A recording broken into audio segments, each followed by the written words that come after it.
நான் உங்கள் விஜய் பேசுகிறேன். இப்போ நம்ம பேச போகிற படம் காந்தா.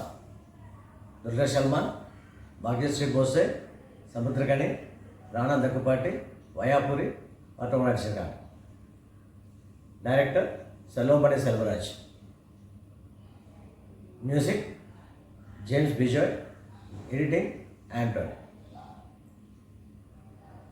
இந்த சப்ஜெக்ட் பார்த்திங்க அப்படின்னா ரெண்டு வகையில் பிரிக்கலாம். அதாவது நம்ம பொதுவாக வந்து ஒரு பாயிண்ட் எடுத்து அந்த பாயிண்ட்டு தான் கடைசி கிளைமேக்ஸ் வரைக்கும் வந்துட்டு இப்போ கதை முடிப்பாங்க. இவர் டைரக்டர் என்ன பண்ணியிருக்காருன்னா ரெண்டு பார்ட்டாக பிரிச்சா மாதிரி தெரியுது. ஒரே படத்தை ரெண்டு பார்ட்டாக பிரிச்சா மாதிரி தெரியுது. எப்படின்னா ஃபர்ஸ்ட் ஆஃப் பார்த்திங்க அப்படின்னா ஈகோ, ஹெட்வெயிட்டு, இது எல்லாமே கலந்த ஒரு இது இருக்கும். டைரக்டருக்கும் ஹீரோக்கும் உள்ள ஒரு ஈகோ தான் மெயினாக இது காமிச்சிருக்காங்க. இதில் ஹீரோ இன்வால்மெண்ட்டும் வரும். அந்த ஹீரோயின் வந்து அந்த டைரக்டர் வந்து ரொம்ப நேசிக்கன் சென்ஸ் ரொம்ப பக்தியோட மரியாதையோட இது இருக்கும். எப்படியாவது ரெண்டு பேரும் சேர்க்கணும் அப்படின்ட்டு ஒரு முயற்சி பண்ணுவாள். ஸோ அது வந்து அதில் வந்து ஒரு ஹீரோவுக்கு அந்த அம்மாவுக்கு ஒரு லவ் அஃபேர். ஸோ அந்த மாதிரி ஒரு இது போகும். ஸோ ஃபஸ்ட் ஆஃபே கிட்டத்தட்ட கிளைமேக்ஸ் வந்த மாதிரி அப்படியே கொண்டு போயிடுவார். கொண்டு போயிட்டு இன்டோர் பிளாக் வந்து இது பண்ணுவார். ஸோ இது இப்போ என்னடா இருக்க போகுது படத்தில், இதுவரை கடைசி வரைக்கும் கொண்டு வந்துட்டார், அவர் என்ன இருக்குது அப்படின்ற மாதிரி நினைப்போம் நம்ம. ஆனால் செகண்ட் ஜோனரே மாறி போயிடும். மொத்தம் க்ரைம் இன்வெஸ்டிகேஷனாக போவாங்க. அதில் நடித்த ஒவ்வொரு கேரக்டருமே நம்ம சந்தேகப்படுற மாதிரி கொண்டு போயிருக்கேன் டைரக்டர். ஓ இவர் தான் பண்ணியிருப்பாரா மாட்டேன், இவர் தான் பண்ணியிருப்பாரா, இவங்க தான் பண்ணியிருப்பார். ஸோ இந்த மாதிரி ஒவ்வொரு கேரக்டருக்கையும் ஒரு இம்பார்ட்டன்ஸ் கொடுத்து அது வந்து எல்லாருமே இது பண்ணியிருக்காரு. ஸோ இதுக்கு மெயினாக வந்து நம்ம பாராட்ட வேண்டியது வந்து பார்த்திங்க அப்படின்னா ஆக்டர்ஸோட நடிப்பு.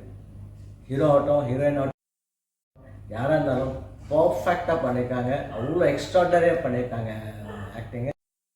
சொல்ல முடியும் கேரக்டர்ன்ற மாதிரி சொல்லலாம். நம்ம ஆக்டிங் அவங்க வந்து வாழ்ந்திருக்காங்கன்னு சொல்லலாம். ஸோ அந்த மாதிரி ஒரு நல்ல பர்ஃபார்மன்ஸ் கொடுத்துருக்காங்க. மியூசிக்கு தகுந்த மாதிரி கரெக்டாக இருந்திருக்கு, நல்லா இருக்குது. முக்கியமாக சொல்லணும் அப்படின்னா டைரக்டரோட பேஷன் சொல்லலாம் இந்த படத்தை பொறுத்த வரைக்கும். ஏன்னா இந்த ஸ்கிரிப்டில் வந்து அவ்வளோ அழகாக கொண்டு போயிருக்காரு. ஒவ்வொரு சின்ன சின்ன வந்து இந்த எக்ஸ்பிரஷன்ஸ் எல்லாமே கேப்சர் பண்ண வச்சு அதெல்லாம் இது பண்ணியிருக்காங்க. ஸோ அந்த அந்த அந்த அந்த ஃபீல் நமக்கு தெரியுது, அந்த ஆக்டர் நமக்கு தெரியுது. இந்த கஷ்டப்பட்டிருக்காங்க ஒவ்வொரு ஆக்டரு, ஒவ்வொரு இது நமக்கு தெரியுது. கேரக்டர் வந்து எவ்வளோ கஷ்டப்பட்டுறது தெரியும்.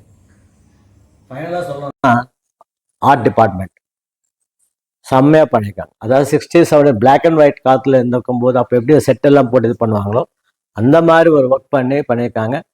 அவ்வளோ அழகாக பண்ணியிருக்காங்க. அந்த வந்து ஒவ்வொரு பார்ட்டு இந்த டோர் மூவ்மெண்ட் பண்ணும்போது அவ்வளோ அழகாக இருந்துச்சு அந்த இது பார்க்கும்போது. ஸோ ஓவரால் பார்த்தீங்கன்னா ஃபீல் குட் மூவி.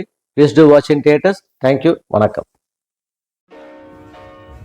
லைக் பண்ணுங்கள், கமெண்ட் பண்ணுங்கள், ஷேர் பண்ணுங்கள், சப்ஸ்கிரைப் பண்ணுங்கள்.